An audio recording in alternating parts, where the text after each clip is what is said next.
মুসলমান মুমিন বলে ইমানদার দাবি করে, এর ভিতরেও দেখা যাবে 90% শয়তানের দলে। কথা বলেন ঠিক কিনা? কারণ তারা শয়তানের এজেন্ডা বাস্তবায়ন করার জন্য উঠে পড়ে লেগে গিয়েছে। এটা হচ্ছে শয়তানের ওয়াদা ছিল, আল্লাহর সঙ্গে চ্যালেঞ্জ ছিল যে আল্লাহ আপনি আমাকে লানত করলেন, অভিশাপ করলেন, আমাকে বের করে দিলেন, বিতাড়িত করলেন, সুতরাং যেই মানুষের কারণে আমি বিতাড়িত হলাম এই মানুষকে আমি কিন্তু আপনার শুকরগুজার হতে দেব না, এই মানুষদেরকে আমি জান্নাতি হতে দেব না। ওদেরকে কিভাবে ওয়াসওয়াসা দিয়ে, কিভাবে লোভ লালসা দিয়ে জাহান্নামী করা যায় সেই চেষ্টায় কিন্তু আমি থাকব। কে বলেছেন এই কথা? শয়তান বলেছে আল্লাহর কাছে যে আপনি অধিকাংশ বান্দাকে দেখবেন ওরা আমার অনুসরণ করছে, আপনার অনুসরণ করছে না। ওয়ালা উদিল্লান্নাহুম, অধিকাংশ মানুষদেরকে তো আমার নিজের কবজায় নিজের দলে নিয়েই নেব, আমি প্রত্যেককে ওদের অধিকাংশকে আমি গোমরা করে ছাড়বো, পথভ্রষ্ট করে ছাড়বো। ওয়ালা উমান্নিয়ান্নাহুম, আর আমি তাদের অন্তরের মধ্যে মিথ্যা মিথ্যা বাসনা ঢুকিয়ে দেব। এগুলো আছে কি নাই? ওয়ালা আমুরান্নাহুম ফালাইয়ুবাত্তিকুন্না আযানাল আনআম। আল্লাহু আকবার।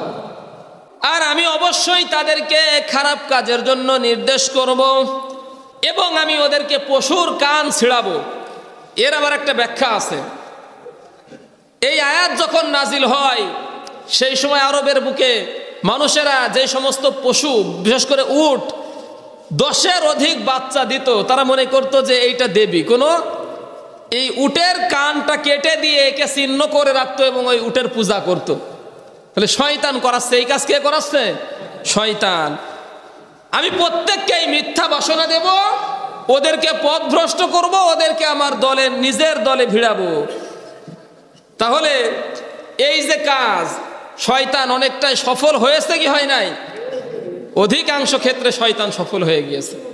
এটা হচ্ছে শুধুমাত্র তাই নয়, এরপরে শয়তান বলেছে ফালাইয়ুগাইয়িরুন্না খালকাল্লাহ, এবং সর্বশেষ আমি শয়তান আপনার এই বান্দা, এই মানুষদেরকে দিয়ে আপনার সৃষ্টিকে বিকৃত করে ছাড়ব।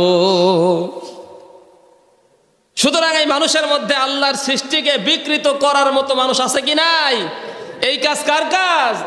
শয়তান আল্লাহর সঙ্গে আজ থেকে কত বছর আগে আদম আলাইহিস সালামকে যখন সৃষ্টি করে তখন আল্লাহর সঙ্গে চ্যালেঞ্জ করেছে, এই মানুষদেরকে দিয়ে আমি আপনার সৃষ্টিকে বিকৃত করব। বর্তমান জামানায় সেই সৃষ্টিকে বিকৃত করা হচ্ছে কি হচ্ছে না?